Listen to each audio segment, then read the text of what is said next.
Welcome. This car has now driven over 157,000 kilometers without any major repairs to the engine. It is now time to inspect the timing chain and have it replaced if necessary. These are my shots of the M271.9 engine and its much talked about cam chain. First, the battery must be disconnected so that there are no accidents with short circuits or damaged electronics. I disconnect the negative connection from the battery on the frame connection. And use some insulation on the end of the wire so it doesn't touch anything.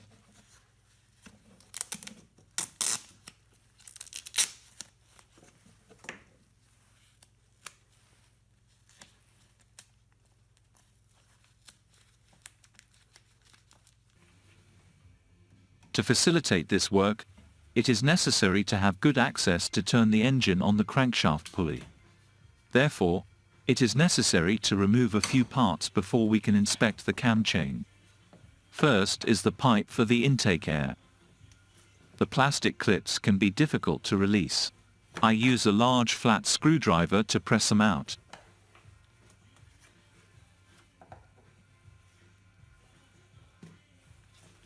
As you can see, the hose itself is a bit worn and temporarily repaired with tape. It works fine but doesn't look that nice, so it needs to be replaced. However, it won't be right now.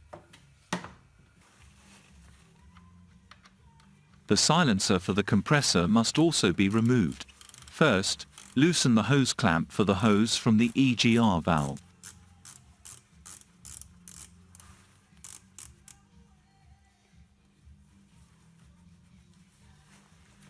It is important not to pull too hard on the hose. It will only make it more difficult to remove and even risk breaking the plastic part to which the hose is connected. Work the hose slowly from the connection spigot. Loosen the outer hose clamp on the upper connection.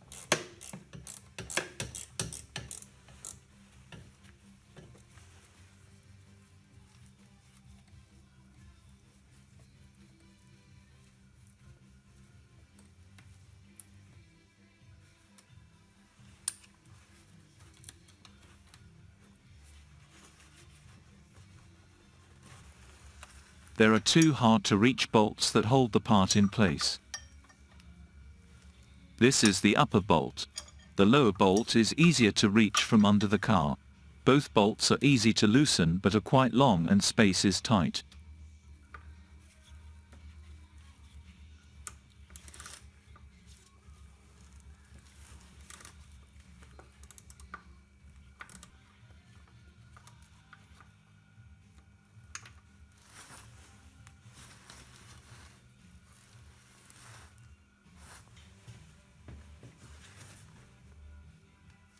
Now there is only one metal clip left.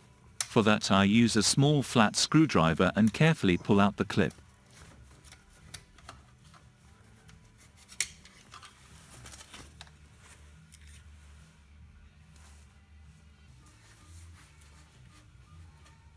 Then the part has to come out.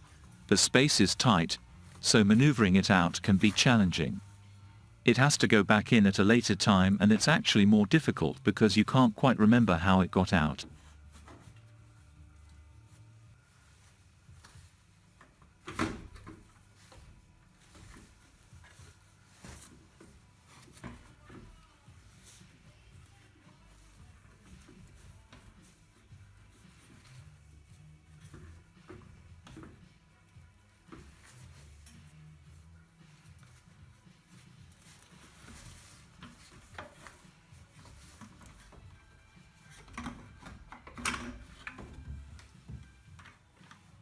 Then it's about getting access to the cam chain itself.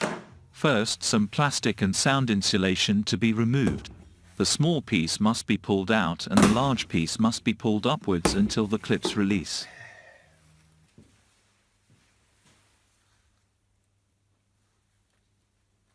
And then there are a lot of hoses, cables and plugs that need to be loosened. Again, there are many plastic parts that can break, so just take it easy and work your way through it all.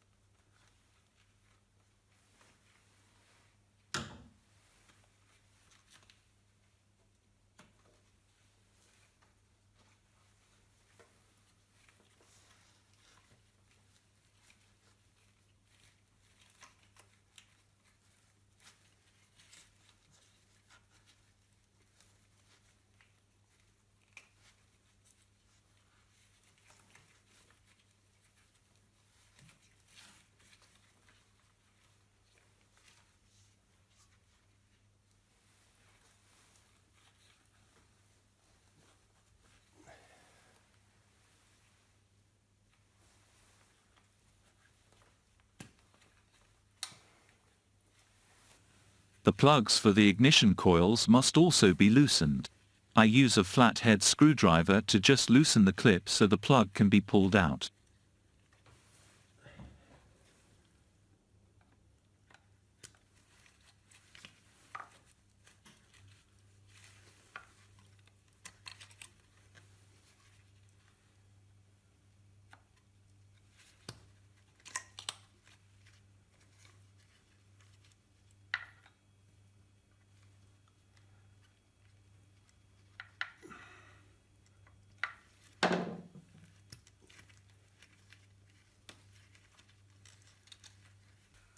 Loosen the two bolts of the ignition coils and pull the ignition coils upwards out of the valve cover. Remember that the ignition coils are part of the valve cover and must be torqued and cross-tightened when they are refitted. If this is not done correctly, then it can result in oil leakage.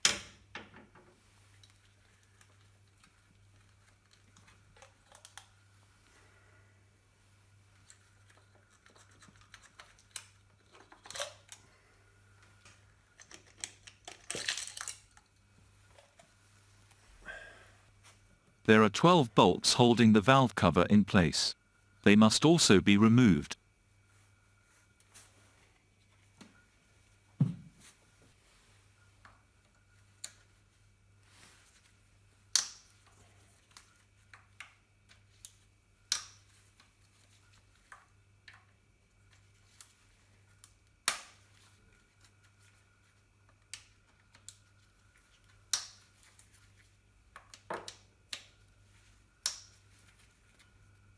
Some you can't reach with your fingers, so I use a magnet to lift them out.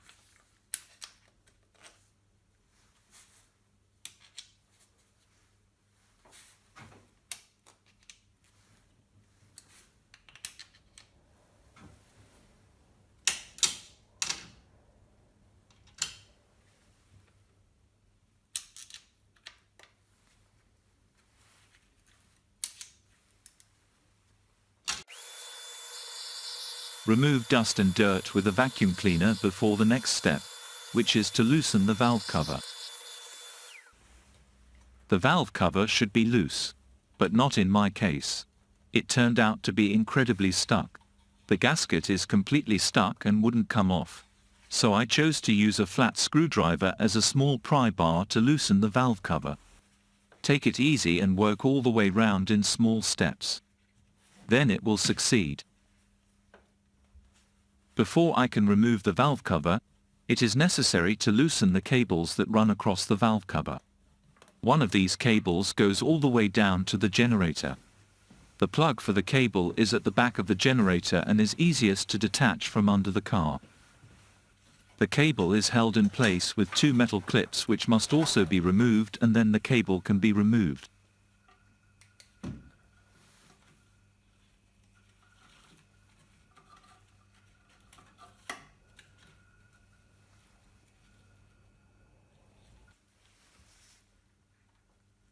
Loosen all plugs, connections and any clips.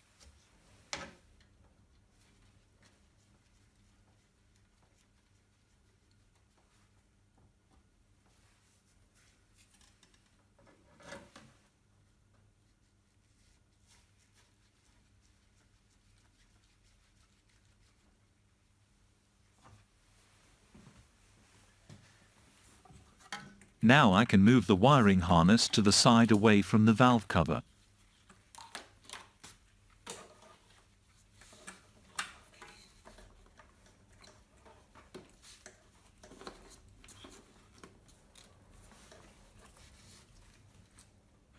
And then the valve cover comes off. Lift up and notice the two plastic pipes. It is extremely important that they do not break or get damaged. The air filter box sits very close to the valve cover. I use a screwdriver to push the air filter box to the side a little bit so the valve cover can be removed. Loosen the spark plugs and remove them.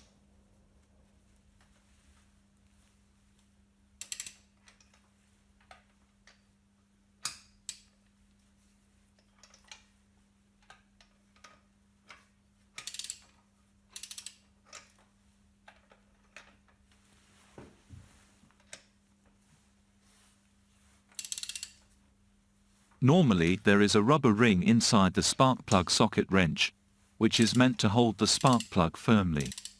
It doesn't work so well, so I have removed it and instead I use a magnet to lift the spark plug out.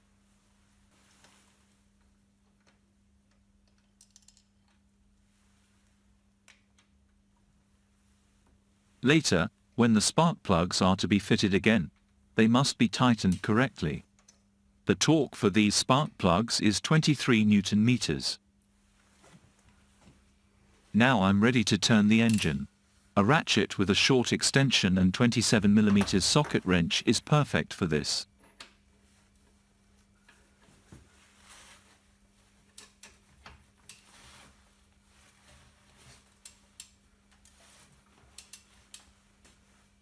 The first thing I check is whether the engine, valves and cam chain are aligned correctly. I place a long screwdriver down against the piston in the first cylinder. This is so I can see if the piston is at top when the crank pulley is at OT, along with the lines on the valve adjusters. This is a 4-stroke engine, so the crankshaft must rotate twice to rotate the camshaft once. We saw that the screwdriver at piston 1 was all the way up, and here we see that the OT mark on the crankshaft pulley is where it should be. Perfect.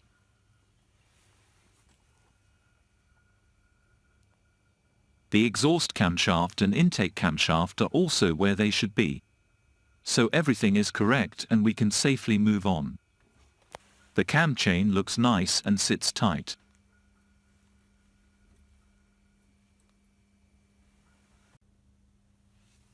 Now the engine is exactly at OT, and when I look more closely I can see that the timing on the exhaust camshaft is a little bit to the side of where it should be. This indicates that the cam chain is worn and slightly longer than it was when new.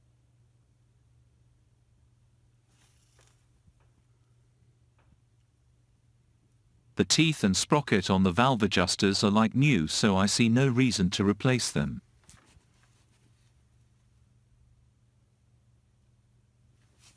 Not bad for 157,000 kilometers.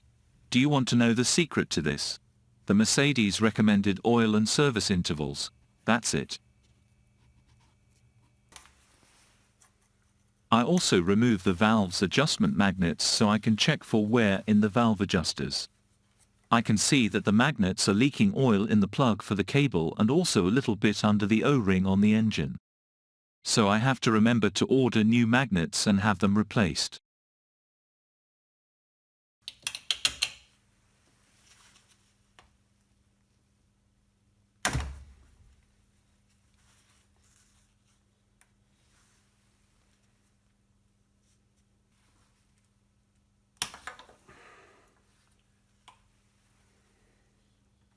A 28mm long socket wrench is suitable for this test.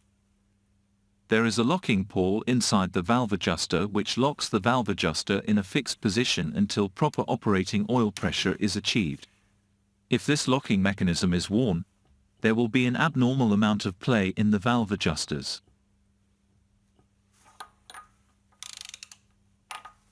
By rotating the camshaft carefully, it is possible to see and feel if there is abnormal wear in the valve adjusters.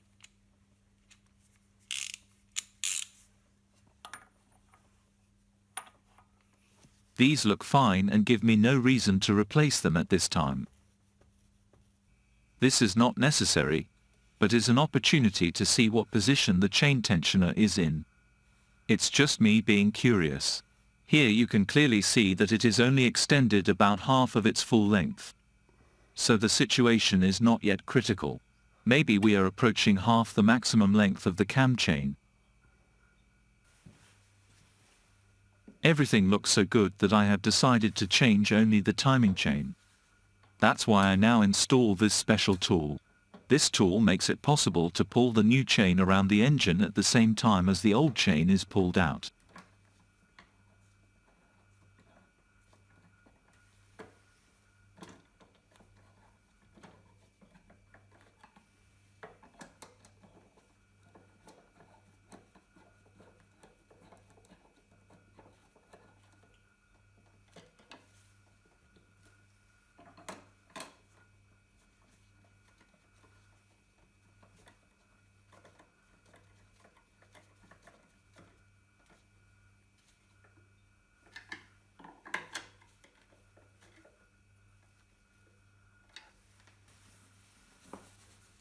Cover the motor with cloths so that nothing falls into the motor.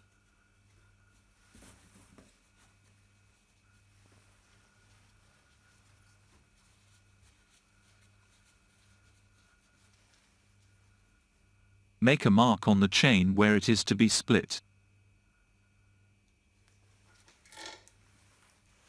It occurred to me that the chain tensioner is still in the engine. It must be removed before the cam chain can be split. The power steering must be removed, so first I remove the V-belt that drives the power steering. It's very simple now that everything else is already removed.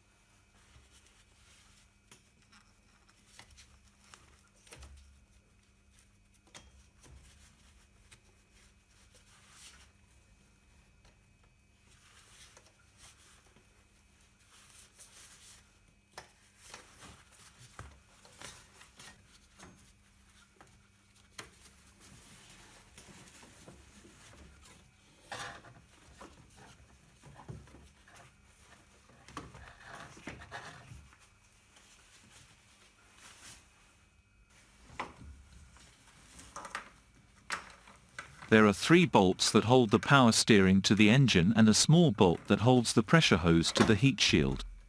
Loosen the bolts and move the pump to the side.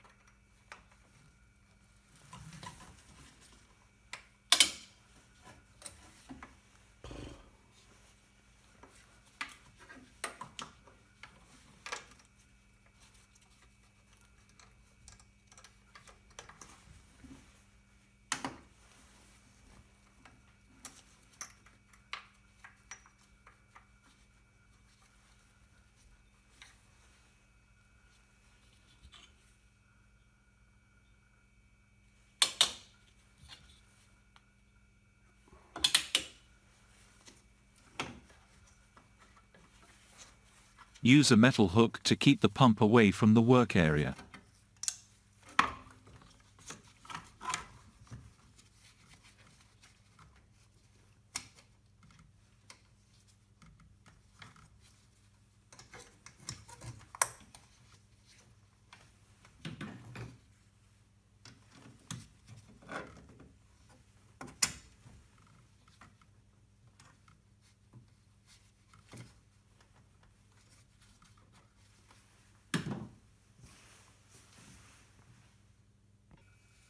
Then all that remains is to loosen the generator and move it to the side before we have access to the chain tensioner. There are 4 bolts that hold the alternator to the engine. Remove the 2 bottom bolts first. This is most easily done from under the car. Then remove the upper bolts and move the generator to the side away from the work area. Now we can see the plug that protects the chain tensioner.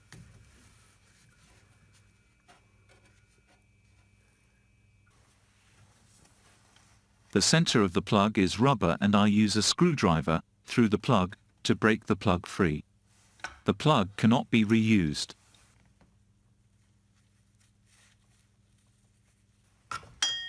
Use a 17 mm socket wrench to remove the chain tensioner.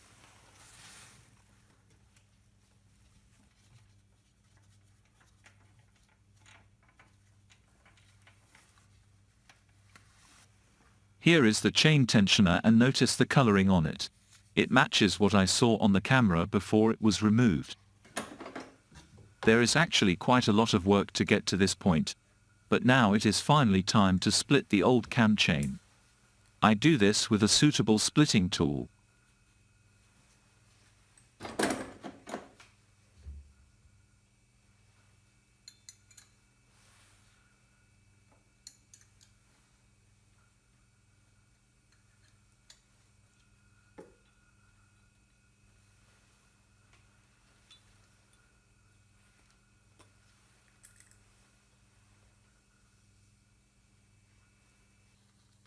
Attach the new cam chain to the old cam chain with a temporary link.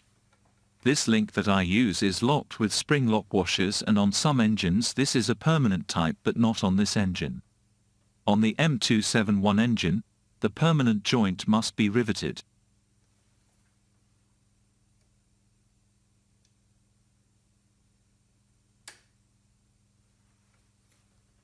It is a good idea to color the temporary joint so it is easy to find.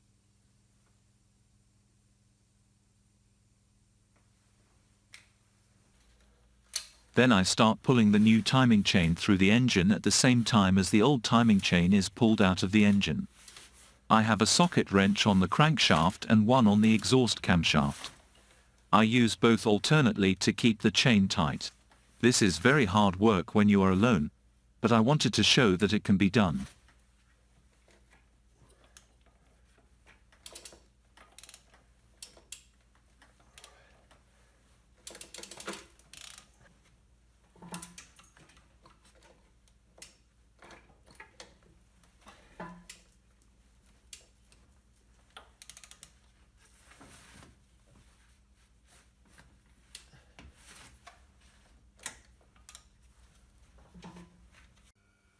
Now the new cam chain is pulled all the way around the engine and the old cam chain is out. Notice that the length of the chain means that the engine does not stop in the same position as when you start pulling the cam chain through. Now the temporary joint must be removed and a new permanent joint must be riveted in place.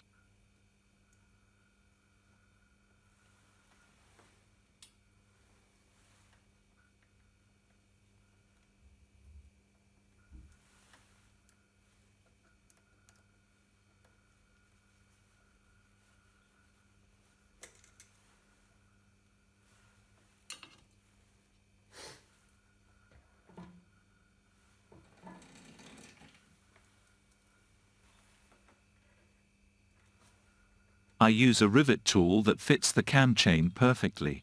It takes a little practice to use and it may well take several tries until the riveting is perfect.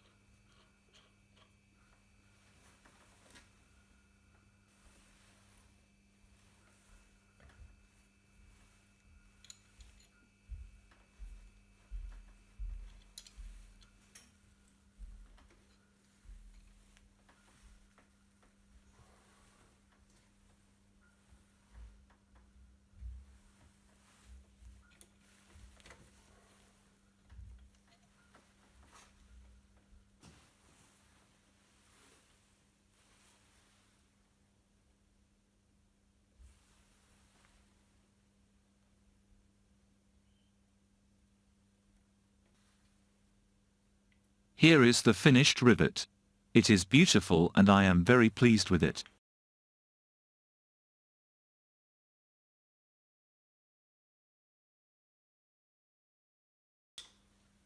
I'm changing this little slide rail. The old one broke just now when I tried to remove it. The plastic is hard and brittle after so many years.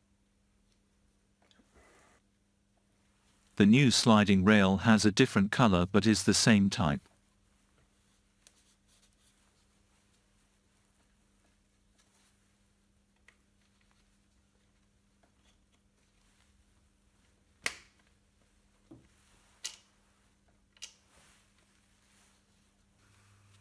It is very important to install the cam chain tensioner now before the engine can be rotated. The cam chain tensioner must be tightened to 40 Newton meters.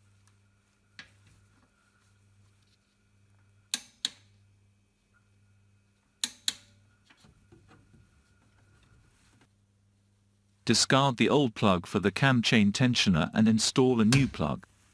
The space is very tight but I managed to get it fitted using a hammer, of course as carefully as possible.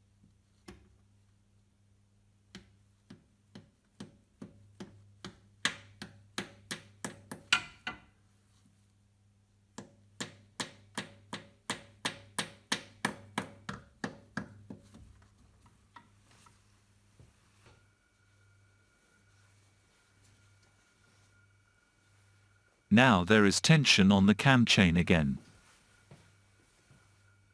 Remove the special tool.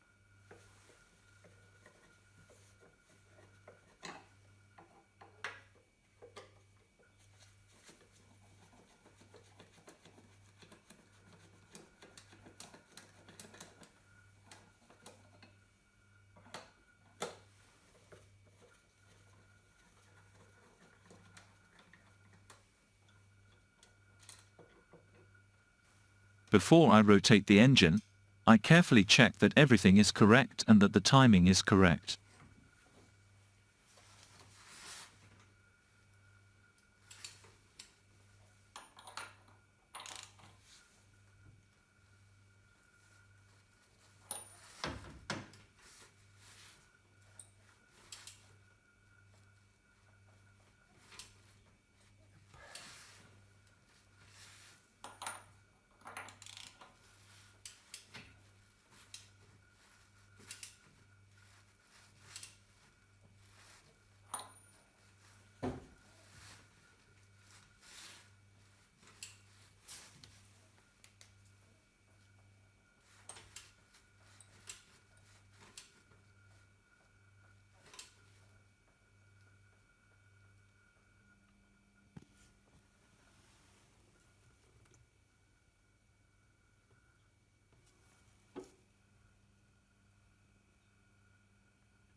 It seems to be fine. Now it is important that a few full rotations are carried out on the engine at the same time as the new cam chain is lubricated with new oil. The motor must be able to rotate freely and without abnormal resistance.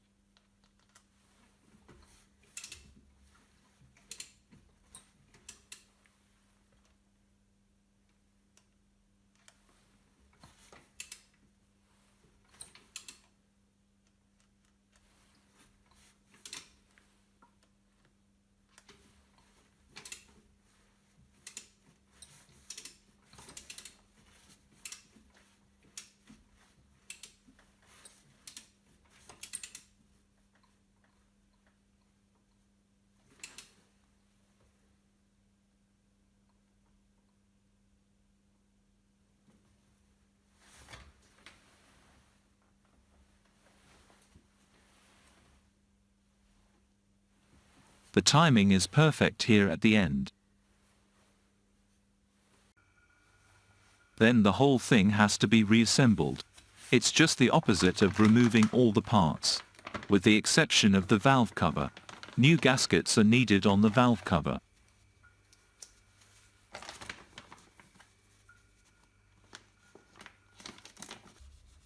A bit of cleaning. And a thin film of oil on the new gasket helps it seat correctly. More cleaning. I make sure that there are no impurities where the gasket should sit.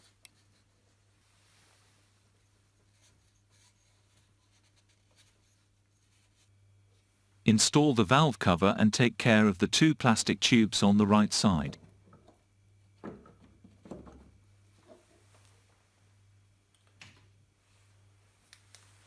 Remember to fit the generator, power steering pump, belt and everything else. Spark plugs and ignition coils and so on.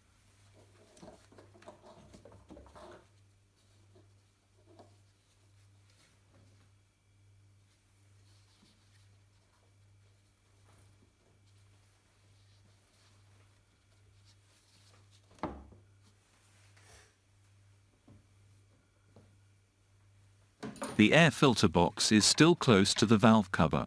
Here again I use a screwdriver to just push the air filter box to the side so the valve cover can pass. Earlier I mentioned something about how the valve cover should be tightened. Here I have numbered all the bolts. First, the bolts must be tightened by hand. Then all the bolts must be tightened to 10 Newton meters according to the number order from 1 to 20. This ensures that the valve cover sits correctly and that there is even pressure on the gasket all the way around. Everything is now assembled again and now I am ready to start the engine. A little rattling from the timing chain is not abnormal until the oil pressure is as it should be.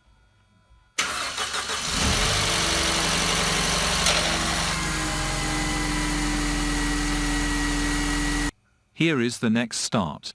Now everything is as it usually is. I hope you find this video useful and enjoyable. Thanks for watching.